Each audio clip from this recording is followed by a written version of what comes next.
Buon pomeriggio, ben ritrovati con questa nuova edizione straordinaria. Sono le 17:30 ed oggi, lo sapete, è il primo giorno senza obbligo della mascherina all'aperto. Noi siamo andati insomma a fare un viaggio nelle principali città del Veneto per capire come si comportavano le persone e abbiamo notato che tante persone continuavano a tenere comunque questo dispositivo di protezione.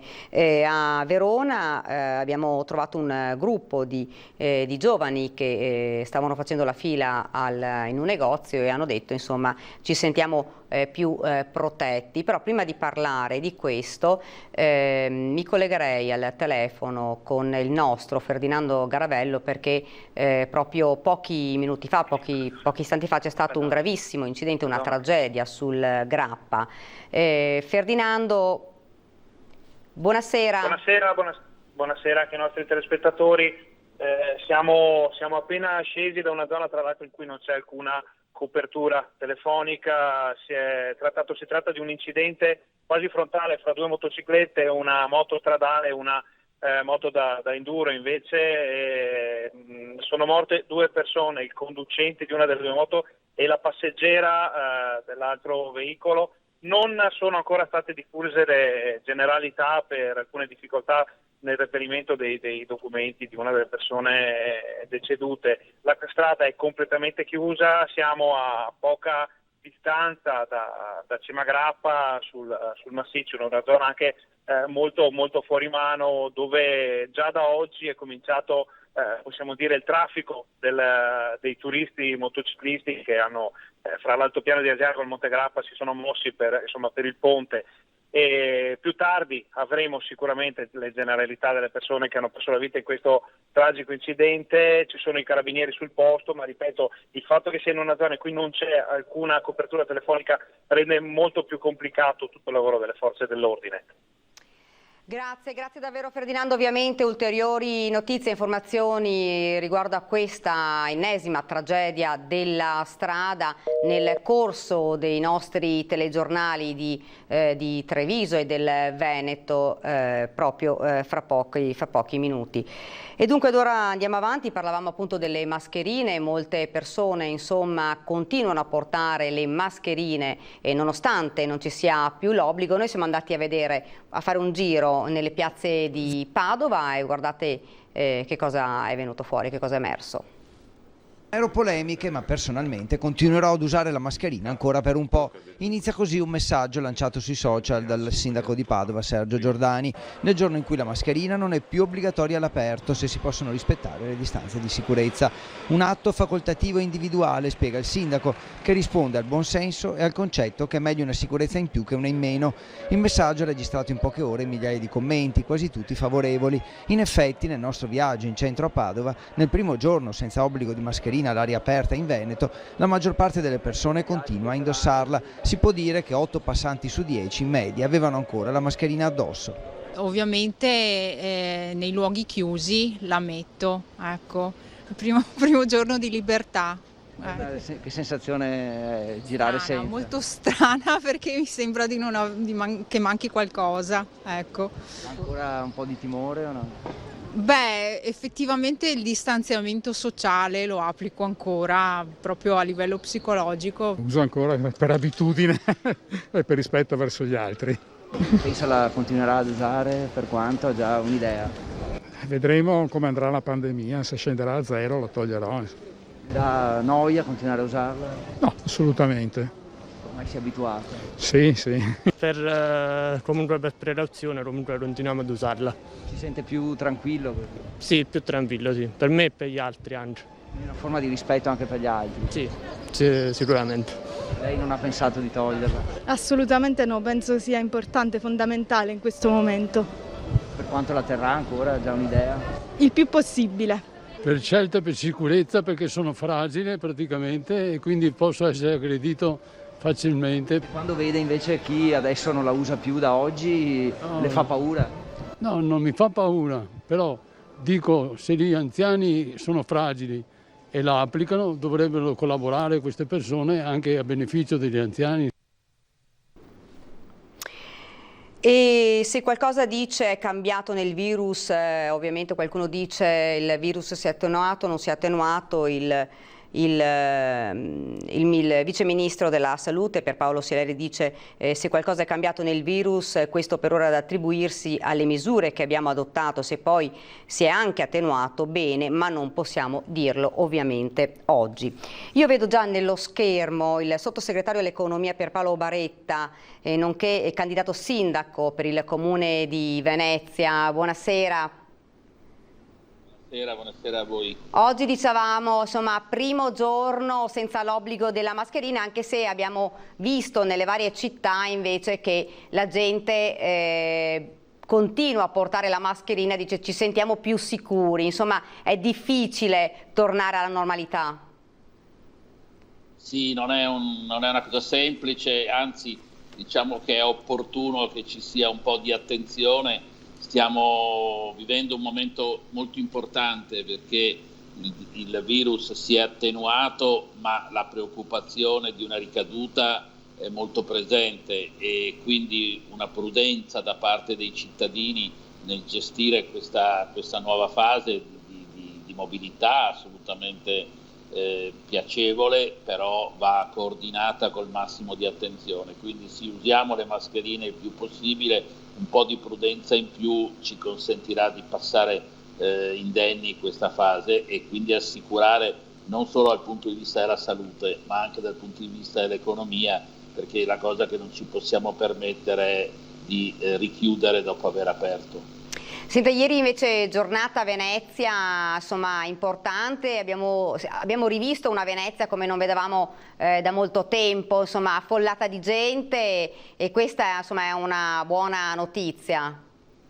Ma diciamo da un lato è stata una notizia incoraggiante e dall'altro anche un po' preoccupante. Incoraggiante ovviamente perché sì, una buona notizia finalmente, cioè Venezia si dimostra di essere un punto di attrazione insostituibile. Queste ultime settimane si è parlato molto della possibilità che il turismo di prossimità, di vicinanza, sostituisse o arginasse l'assenza del turismo internazionale che ancora non c'è, e si è visto che ha funzionato, probabilmente proprio perché si sapeva che non c'era la ressa del turismo internazionale, ha stimolato i nostri corregionali o delle regioni vicine di venire a Venezia e quindi questo è positivo, dà un segnale di forza della città. Dall'altro però qualche preoccupazione va detta perché si è visto che ha prodotto caos, ha prodotto ingorghi e quindi non bisogna lasciare al caso queste situazioni, ci vuole una regolazione dei flussi in qualsiasi situazione. Venezia, abbiamo visto in questi mesi, ne abbiamo discusso molto, è molto fragile, è molto predisposta ad essere visitata, ma bisogna regolare i flussi, bisogna regolare il traffico, anche col turismo di prossimità, che è una buona cosa, che va stimolata, che va aiutata, ma che va organizzata, io penso, con l'unico sistema possibile, che è un buon sistema di prenotazioni del turismo giornaliero. Ecco, infatti ieri avevamo anche dato conto proprio dei due problemi grossi che si sono creati sia sul Ponte della Libertà, dove continuavamo a ricevere numerose chiamate di cittadini che dicevano insomma il Ponte della Libertà è rimasto bloccato per un certo periodo, e l'altra parte era stato i treni che erano veramente affollati di gente, addirittura insomma fatti scendere in una stazione per attendere poi il treno successivo, quindi insomma una situazione che comunque dovrà essere sistemata adesso, insomma. Diciamo che in parte era prevedibile, nel senso che la spinta alla riapertura, l'insistenza con la quale si è detto muoviamoci, riapriamoci, e anche il messaggio che io condivido del turismo di prossimità, si poteva prevedere un afflusso di un certo peso. Il caso del ponte o il caso dei treni sono la prova, o il caso anche dei vaporetti del trasporto pubblico locale, sono la prova che non c'è stata previsione da un lato, ma soprattutto che bisogna avere un piano, non ci si può più affidare al caso e non ci si può più affidare alla ragionare ex post, bisogna anticipare questi fenomeni. Ripeto, a mio parere la mia opinione, la mia proposta, la mia linea di indirizzo è che questo va fatto attraverso un solido sistema di prenotazioni. Ci vorrà un po' di tempo, non molto, per organizzarlo, ma sicuramente questo può essere fatto per il turismo giornaliero. Questi giorni c'è stata tutta la discussione sui pontili per i lancioni. È la dimostrazione che senza un sistema di prenotazione non servono, aggravano il fenomeno. Quindi bisogna immaginare rapidamente. Il segnale di ieri è positivo perché vuol dire che più rapidamente di quanto si pensava Venezia può ritornare ad avere un flusso turistico importante, ma contemporaneamente ci obbliga ad avere un quadro previsionale e un piano organico. Ecco, noi fra l'altro volevo chiedere, abbiamo ricevuto parecchie chiamate di preoccupazione da parte dei cittadini veneziani, perché dicevano proprio per quanto riguarda le mascherine, dicevano noi che viviamo in una zona, in una città particolare dove il flusso è sempre un flusso grosso di persone e dove è difficile non assembrarsi, non utilizzare le mascherine all'esterno diventa un problema, quindi veneziani anche molto preoccupati. Ma infatti c'è esterno ed esterno, bisogna essere molto chiari. Venezia è originale anche da questo punto di vista, no? È raro trovare le calli nelle altre città, ma non solo, anche le strade. C'è il famoso punto di assembramento che è nel ponte prima di Campo San Bartolomeo, c'è la strettoia dopo San Canciano, lì è difficile non fare assembramento, anche se si è in pochi. Quindi io penso che in una città come Venezia va chiesto uno sforzo maggiore, soprattutto ai turisti, condiviso dai cittadini. Le mascherine vanno utilizzate anche all'esterno, questa è la mia personale consiglio e opinione, soprattutto perché la città è fatta in modo tale che non ti puoi disperdere. Nei grandi campi ti puoi allontanare, ma per le strade che ti conducono verso San Marco l'assembramento è quasi inevitabile. Però a maggior ragione, quindi uno sforzo va chiesto e bisogna anche in questo caso avere una modalità particolare per una città particolare. Ecco, abbiamo parlato dell'afflusso ieri di persone, però è stata una giornata importante anche per quanto riguarda il Mose. Sì, sicuramente è molto interessante quello che è avvenuto ieri, perché dopo mesi di preparazione finalmente si è visto che il piano attorno al quale si è lavorato, dando una svolta con l'insediamento del commissario, dell'architetto Spitz, quello cioè di realizzare la conclusione del Mose in tempi utili l'autunno del 21, ma poterlo già utilizzare quest'anno nell'autunno del 20, nell'inverno del 20, se fosse necessario, quella di ieri è stata una giornata molto utile. Le risorse sono state messe da tempo, è tutto in via di completazione, si sono visti anche quelli che possono essere i punti da correggere, da migliorare, ma insomma è un test positivo. Il fatto che sia stato fatto contemporaneamente a Venezia e a Chioggia è la prova che abbiamo superato una fase critica. Senta, lei ieri prima parlava, mi scusi, del turismo straniero, ha sentito c'è stata un po' di polemica con la Grecia, qualcuno è preoccupato perché dice non vorrei che magari altri paesi potessero adottare lo stesse richieste, lo stesso sistema della Grecia. Ma io considero queste posizioni, oltre che sbagliate, anche controproducenti, perché l'idea di isolare un paese rispetto ad un altro, salvo che non ci siano emergenze sanitarie comprovate, rischia poi di avere delle ripercussioni a danno di quel paese.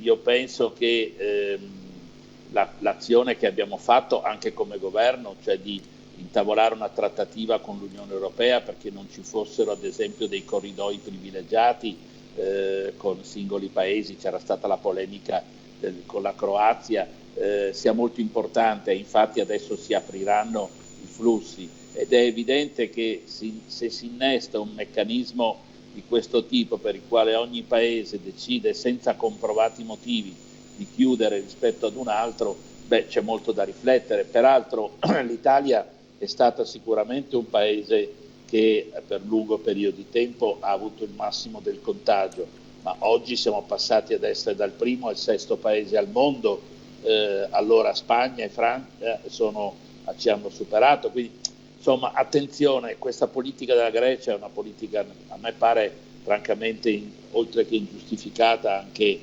ripeto, controproducente. Tutti si attendono ormai insomma l'apertura non solo tra regione e regione in Italia, quindi tutti aspettano insomma il 3 giugno se ci sarà questa autorizzazione, ma anche proprio l'apertura, soprattutto il turismo attende l'apertura proprio delle frontiere, insomma, per rilanciare un po' l'economia. Sì, il turismo è decisivo, come abbiamo sempre detto in questi 2 mesi, lo è in generale per l'Italia, per il nostro paese, ma lo è in particolare per il Veneto, che è la prima regione d'Italia per flussi turistici, e ovviamente in maniera ancora più particolare per Venezia e per le spiagge circostanti.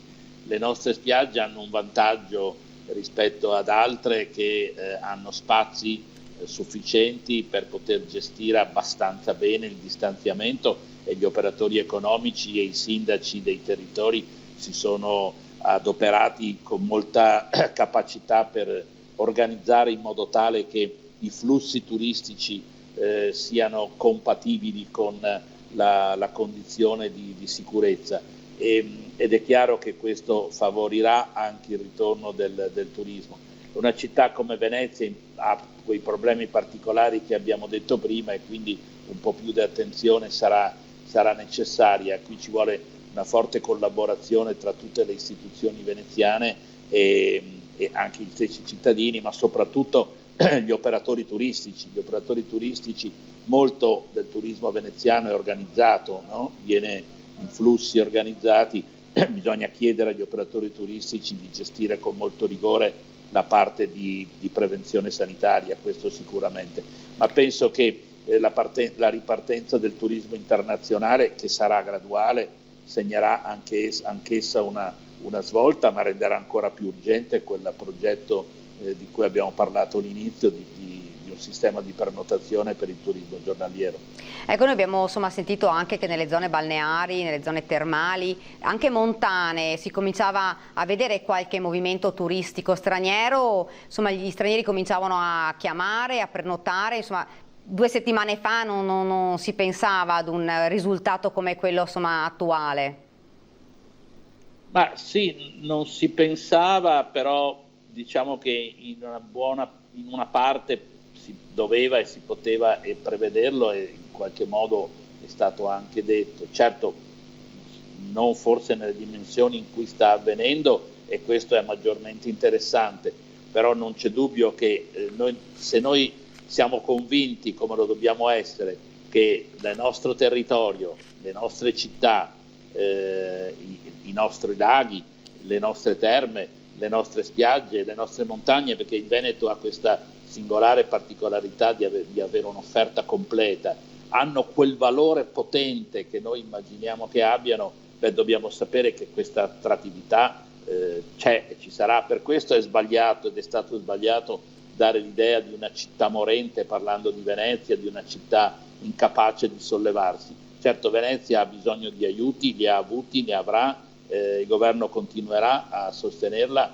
ma c'è una forza interna alla città che va valorizzata e sviluppata, c'è diciamo anche una capacità, penso proprio agli operatori economici della città, ma adesso uso Venezia come punto di riferimento, ma riguarda un po' tutto il nostro territorio. Questo scatto d'orgoglio dimostra che abbiamo davvero un patrimonio che possiamo spendere.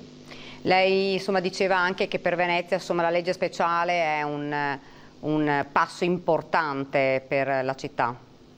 Ma sì, abbiamo un'occasione straordinaria, perché l'altro ieri, nei giorni scorsi, si è definito un piano europeo notevolissimo, di molti centinaia di miliardi, che sono proprio finalizzate a finanziare dei piani che i singoli stati entro l'autunno di quest'anno produrranno nei confronti della comunità europea, e che saranno finanziati proprio per lo sviluppo dopo il coronavirus. Ma diciamocelo con chiarezza, il Veneto, Venezia ha titoli particolari per chiedere finanziamenti a livello europeo. Bisogna mettere a punto un piano. L'altro ieri Paolo Baratta, l'ex presidente della Biennale, ci ha invitato, quasi un monito direi, ai veneziani, dicendo: non perdete questa straordinaria occasione per fare una doppia operazione, anzi una tripla operazione, lavorare sulla manutenzione dei grandi patrimoni e sulla valorizzazione del grande patrimonio artistico e anche del idrogeologico, quindi sostenibilità e patrimonio da difendere e migliorare, ma dall'altro anche la vita quotidiana dei cittadini di Venezia, di Mestre, e in terzo luogo come l'intero territorio si vive come capace di progettare queste richieste. Io penso che sia il momento di farlo. In questi mesi sono mesi un po' strani perché siamo dentro ancora le difficoltà del coronavirus da un lato, dall'altro c'è anche una competizione elettorale, ma insomma è il momento di dimostrare come veneziani che abbiamo delle idee e che siamo in grado di chiedere quello che ci spetta in quanto un punto di attrazione del mondo riconosciuto. Quindi l'Europa è disponibile. Ricordo che la Presidente von der Leyen nel suo discorso inaugurale citò una sola città d'Europa, citò Venezia. Il Presidente della Repubblica ha fatto lo stesso la notte di Capodanno, ha citato una sola città ed è Venezia. Acqua Alta di novembre prima, coronavirus dopo, patrimonio che abbiamo e territorio circostante, insomma abbiamo tutto il diritto e anche direi la possibilità, però questo va fatto con una progettualità nostra, non è assistenzialismo questo è investimenti per lo sviluppo attorno a un piano che mette insieme la vita quotidiana dei cittadini, dalla residenzialità all'organizzazione dei trasporti alle fognature, tema particolarmente delicato, e una città come Venezia, ma penso anche al territorio Marghera, allo sviluppo industriale e al ruolo di Mestre, che è di fatto il punto di riferimento dell'asse di sviluppo con Padova e Treviso, e quindi una sorta di snodo, di collegamento economico fondamentale. Quindi mettiamo a punto questi progetti e chiediamo all'Europa di farvi fronte. Ecco, cambiando un attimo solo discorso, a che punto è il decreto semplificazione, un decreto che attendono in molti? Decreto che giustamente è atteso da molti, perché guardi, tra le molte cose che il coronavirus ci ha insegnato, io ne evidenzio due molto chiare. La prima è quanto ha fatto male e può far male una burocrazia inefficiente, non la burocrazia in sé, che è importante che ci sia, ma una burocrazia inefficiente. E l'altra, quanto ci mancano i soldi dell'evasione fiscale. Ma tornando alla semplificazione, non c'è dubbio che quindi si è visto come sia necessario rendere più snello il sistema. Ora, c'è un modello ormai che si sta affermando come logica, che è il concetto del ponte Morandi, no? La decisione dopo il crollo del ponte è stata quella di riavviarlo con modalità semplificate. Usiamo quel criterio per adottarlo come sistema generale. Noi dovremo far ripartire le opere, dovremo farlo con grande controllo ovviamente, questo sicuramente, però non c'è dubbio che la semplificazione amministrativa e burocratica è un bene necessario, a questo punto indilazionabile, tanto più nell'ottica che abbiamo appena detto di rilanciare dei progetti di rilancio del Paese che sarebbero poi incompatibili, perché un progetto di rilancio non può essere eterno. Qui in pochi anni dobbiamo rimetterci completamente in sesto e già i segnali di ieri, come dicevamo, ci dimostrano che dobbiamo fare anche presto ad avere dei piani innovativi e che guardino al futuro. Quindi sì, è un decreto urgente, è a buon punto il lavoro. Ovviamente adesso siamo impegnati in queste ore sul decreto rilancio per quanto riguarda la conversione parlamentare, sarà un lavoro impegnativo per un paio di settimane almeno, ma nel frattempo verrà completato il decreto semplificazione. Ecco, come tempistica c'è un... questa, come ha visto, la tempistica di questi mesi è un lavoro costante. Non c'è stata nessuna interruzione dal giorno in cui è scoppiato il coronavirus. praticamente ogni 10 giorni, 15 giorni si sono fatti dei decreti che si sono poi aggiustati e migliorati progressivamente, come in parte è naturale che sia. Guai a immaginare una legge che è ferma in se stessa. Abbiamo fatto il decreto marzo e il Parlamento lo ha ulteriormente migliorato. Abbiamo fatto il decreto liquidità e il Parlamento proprio i giorni scorsi lo ha migliorato, tra l'altro con alcuni provvedimenti che interessavano anche il nostro territorio. C'è stato un allungamento a 10 anni dei tempi di rientro per i pagamenti di quelli che erano i 25.000 euro, che abbiamo portato a 30.000, e adesso abbiamo fatto il decreto rilancio che il Parlamento affronta da dopodomani con la presentazione degli emendamenti. Poi ci sarà il decreto rilancio, il decreto semplificazione e poi devo dire, immagino che andremo avanti anche con decreti, diciamo, di rilancio economico vero e proprio, con investimenti. Già nel decreto ultimo del rilancio abbiamo messo il bonus, tra l'altro molto importante per i nostri territori, anch'esso il bonus di rifacimento energetico, e voglio ricordare che riguarda non soltanto le abitazioni private ma anche alcune istituzioni pubbliche, quindi è una grande occasione per risistemare anche i nostri territori, le nostre periferie urbane attraverso un intervento che sia di miglioramento ecologico dei nostri condomini, delle nostre diciamo, organizzazioni del territorio.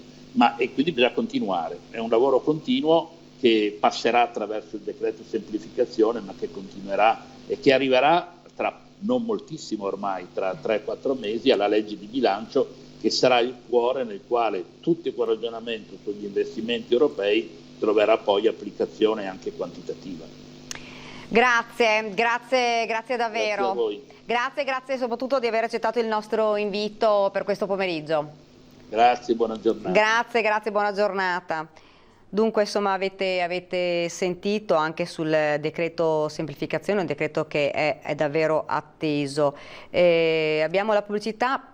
Prima della pubblicità volevo solo ricordare che oggi nella conferenza stampa Luca Zaia ha parlato anche delle linee guida per quanto riguarda i teatri, discoteche, cinema e casinò. L'aveva già annunciato anche ieri, ha detto noi insomma siamo pronti, attendiamo solo la convocazione del governo per capire cosa fare, lo ha detto proprio il Presidente, e ha detto noi vorremmo dare seguito a tutto. Dice: è scandaloso che a distanza di 10 giorni, con le linee guida approvate all'unanimità da tutte le regioni, non ci sia stata data ancora una risposta. Ha concluso e ha parlato anche della partita appunto ancora in piedi dei centri per i bimbi da 0 a 3 anni. Ed ora ci fermiamo per una piccola pausa pubblicitaria e poi torniamo in studio.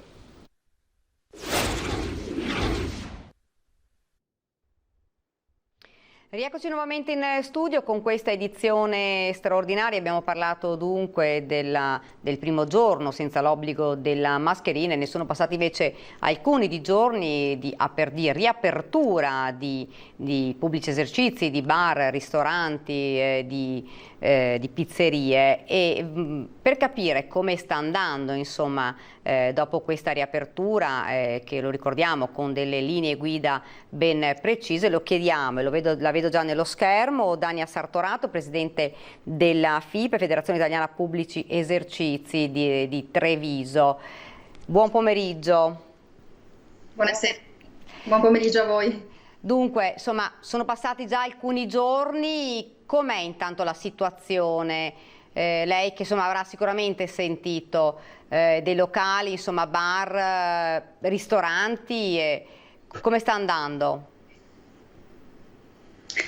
Diciamo che è stata monitorata attraverso un'indagine dell'ufficio studi Confcommercio l'andamento di questi prima dozzina di giorni dal 18 di maggio, data in cui i pubblici esercizi hanno potuto riaprire integralmente. Voglia di ripartire è stato un po' il titolo di questa indagine, che abbiamo suddiviso per semplicità in 2 settimane. Nella prima settimana, la somma diciamo l'andamento delle 2 settimane evidenzia comunque che ancora ad oggi un'attività su 4 nei pubblici esercizi non è stata riaperta e riaprirà nel corso di questo ponte, di questo fine settimana, nella speranza appunto che riparta un pochino l'economia con la chiusura delle scuole e anche e soprattutto con la riapertura dei confini. Chiaramente c'è stato diciamo c'era entusiasmo e voglia veramente di ripartire, perché abbiamo subito 68 giorni di chiusura obbligatoria, ai quali appunto si sono sommati queste settimane per chi ancora non ha riaperto. Tuttavia il sentiment, esclusi i locali che lavorano con l'aperitivo, che è un fenomeno, sappiamo, tutto italiano e che quindi godono un pochino di questo lavoro con i giovani, escluso poi il weekend, inteso come venerdì, sabato e domenica, complessivamente i ricavi vengono individuati in calo del 50% rispetto al stesso periodo del 2019, quindi comunque c'è un sensibile calo di redditività prospettica, e il pranzo e la cena rimangono molto scarsi, c'è poco personale ancora che lavora fisicamente negli uffici, eccetera, funziona molto il lavoro webinar da casa.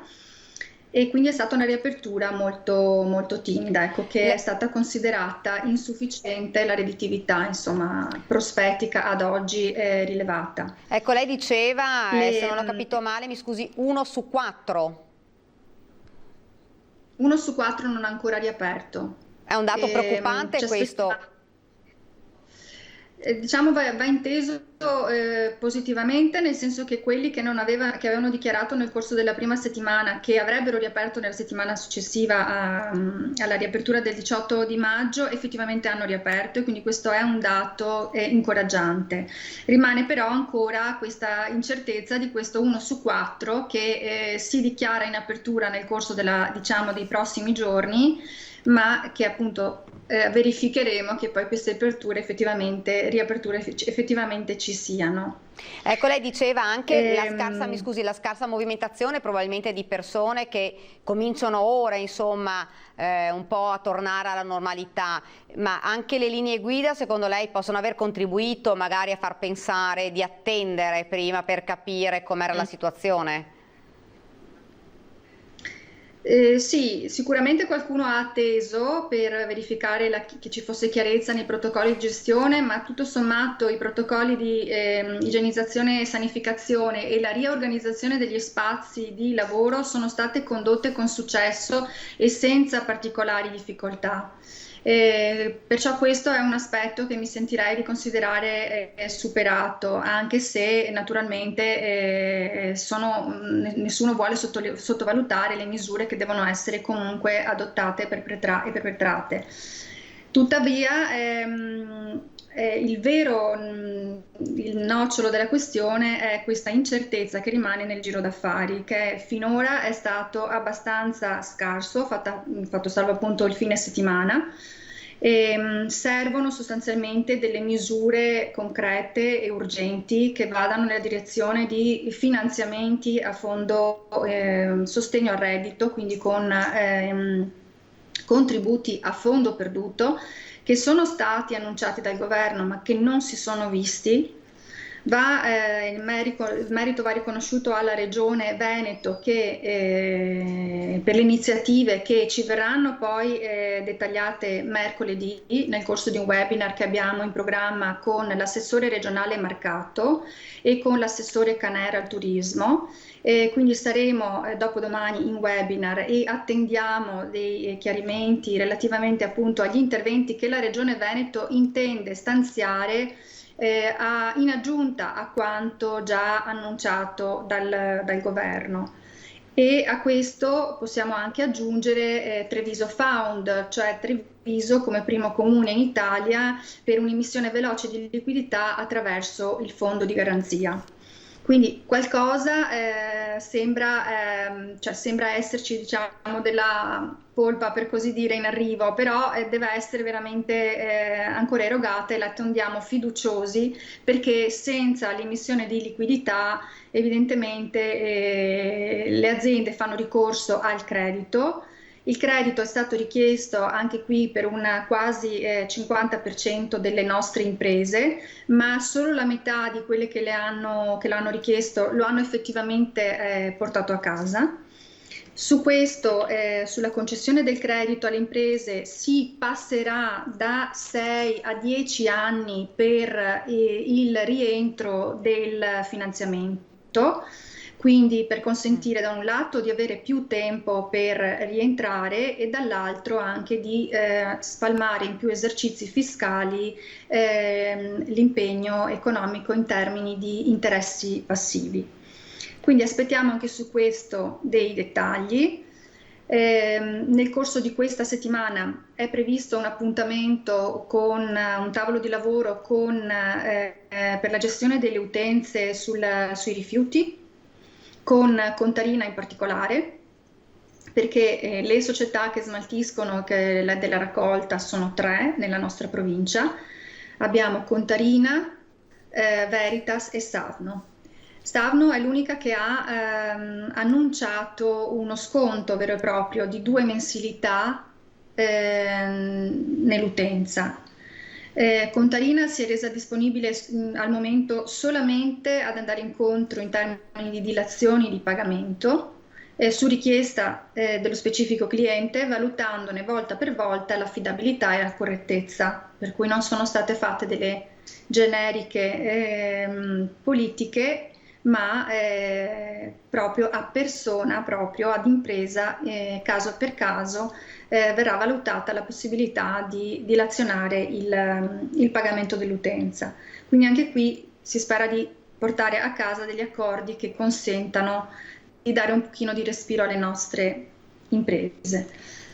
Agevolazioni, insomma, per cercare di farli ripartire sostanzialmente. Sì, serve una liquidità in tutti i sensi, cioè da una parte che aiuti le nostre imprese, dall'altra serve che la cassa integrazione venga erogata ed effettivamente pagata, perché questo altrimenti genera un irrigidimento dei consumi. Quindi da un lato ci devono essere gli aiuti, ma ci deve essere anche una spinta in termini di consumo, cioè il cliente deve vincere un po' le resistenze in termini di paura di affrontare i locali, i pubblici esercizi, perché siamo tutti aperti in sicurezza, e quindi l'invito è a vincere le resistenze e a fruire comodamente nei nostri locali. Serve però anche che ci sia la liquidità nelle casse dei clienti per poter spendere, e quindi che vengano erogate e concesse, ma non anche erogate dall'INPS la cassa integrazione, il sostegno al reddito e così via. Ecco, lei mi scusi, sottolineava. Mi scusi, lei prima sottolineava che Sì. Pranzi e cene, insomma, in questi giorni, insomma, di riapertura, insomma, adesso cominciano ad essere anche diversi giorni dopo la riapertura, insomma, continuano a scarseggiare, cioè le persone che sono tornate al lavoro ancora non usufruiscono dei ristoranti o comunque dei locali per mangiare.